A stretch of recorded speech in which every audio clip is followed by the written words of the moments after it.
Donc socialistes seront, enfin en tout cas socialistes et de la gauche, divers gauche, il y a des hommes et des femmes de la société civile aussi chez donc moi. Soumis au vote, et 5 cantons à droite. Alors parmi ces cantons, il y en a un qui nous intéresse et on va tout de suite s'y plonger, c'est le canton d'Entraigues-sur-Volane, le canton dont le nom est très lié à celui de Jean Ferrat, mais le canton lié aussi nom de l'ancien président du Conseil général Michel Teston, un canton où la gauche se dispute la succession. Reportage Xavier Smith et Nicolas Ferraud.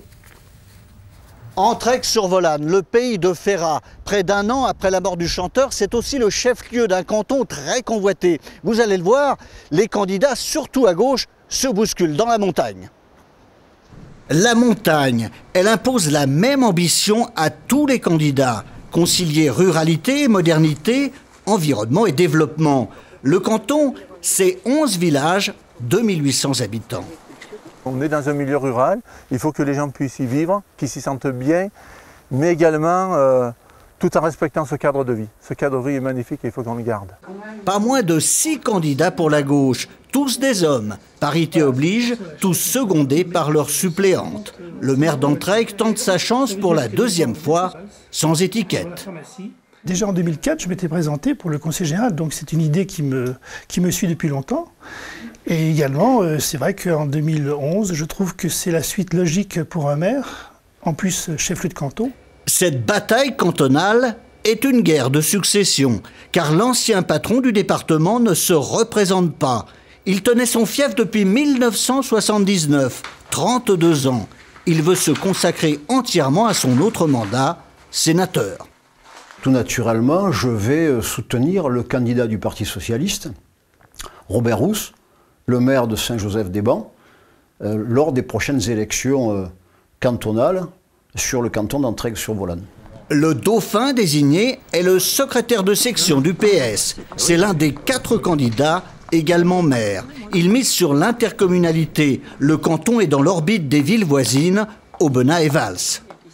J'ai montré dans ma commune qu'on pouvait faire plein de choses. Donc je mets mon expérience à la disposition des élus et des gens de ce canton. Voilà. Le candidat le plus politique est un communiste. Il avait reçu le soutien de Ferrat aux élections régionales. Il incarne une gauche toujours vivace à Entraigues. Depuis la Résistance et l'ancien maire, le peintre et décorateur de cinéma, Jean Saussac. Sur la question des services publics, des devenirs des bureaux de poste, de l'hôpital, etc. Il faut une vraie gauche de résistance, ce que je souhaite incarner pour ce canton et pour le département de l'Ardèche, comme je le fais d'ailleurs au Conseil régional. Près d'un an après la mort de Ferrat, la place d'Entraigues reste l'épicentre du canton. Mais devant l'ancien bistrot du chanteur, c'est le théâtre d'une gauche divisée. Elle devra se rassembler pour gagner. Ce canton, il y a d'autres candidats déclarés avant le dépôt définitif des listes qui aura lieu le 21 février. Michel Coste, Alain Chirocel et pour le Front National, Georges Rioual et pour l'UMP. Eh bien écoutez, on va les laisser s'organiser sur ce canton dont l'issue ne fait pas vraiment de doute. Donc a priori... Il n'y aura pas de candidat en fait de l'opposition départementale. Du groupe Ardèche Avenir sur ce canton. Bon. Messieurs, je voudrais qu'on aborde un autre thème qui est très présent dans l'actualité aussi ces dernières semaines, celui de cette campagne de prospection de gaz de schiste en préparation. Quelle est votre position, messieurs, sur cette actualité ?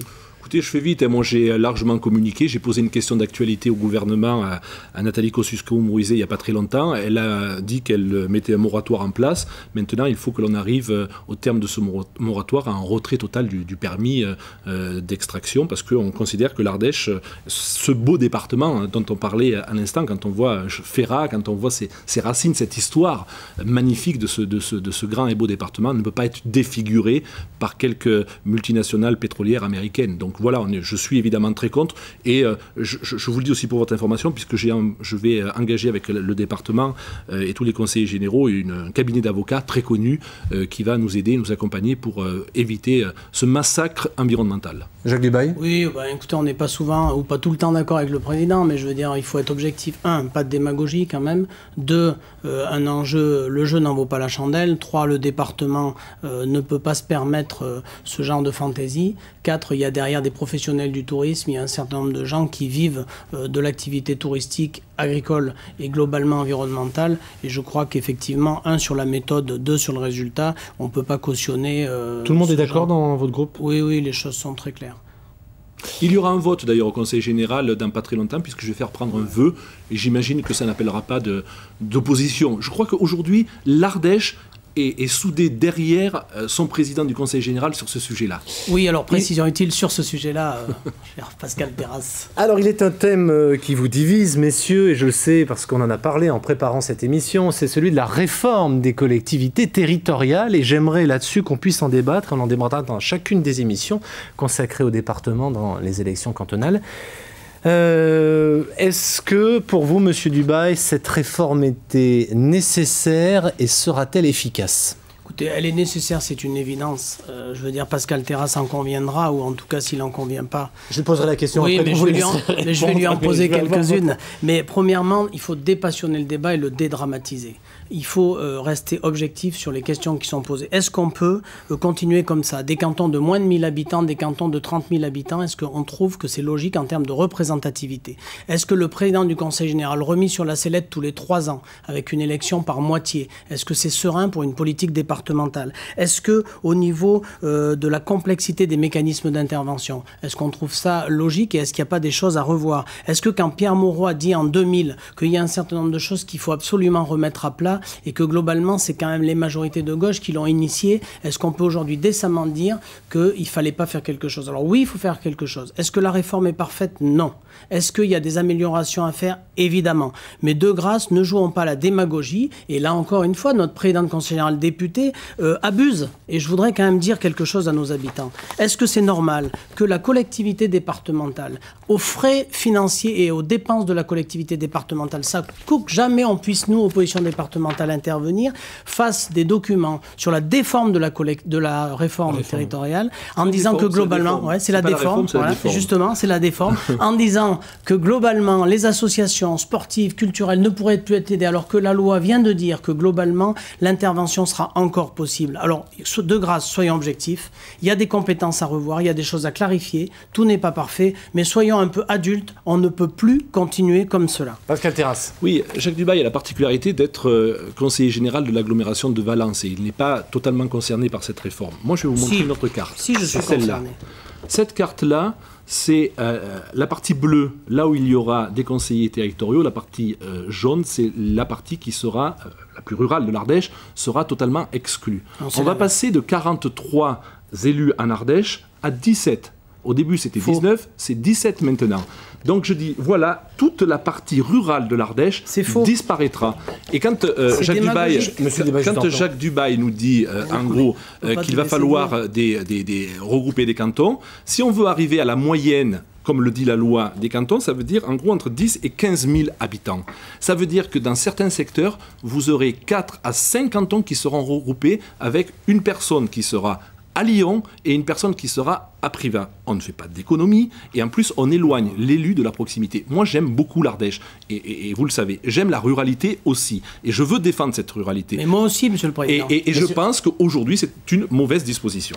Voilà, c'était des points de vue totalement contradictoires sur la réforme des collectivités territoriales. Je voudrais à présent, et ce sera une règle dans l'ensemble des voies libres que vous verrez les prochaines semaines, entendre un groupe politique qui participe à cette élection mais qui n'est pas représenté en tout cas actuellement au sein du Conseil général. Nous avons choisi pour le département de l'Ardèche Europe Écologie Les Verts, qui espère faire un score et être présent peut-être lors du scrutin de la fin du mois de mars. Voilà, on écoute Europe Écologie avec son porte-parole Christian Moyersen.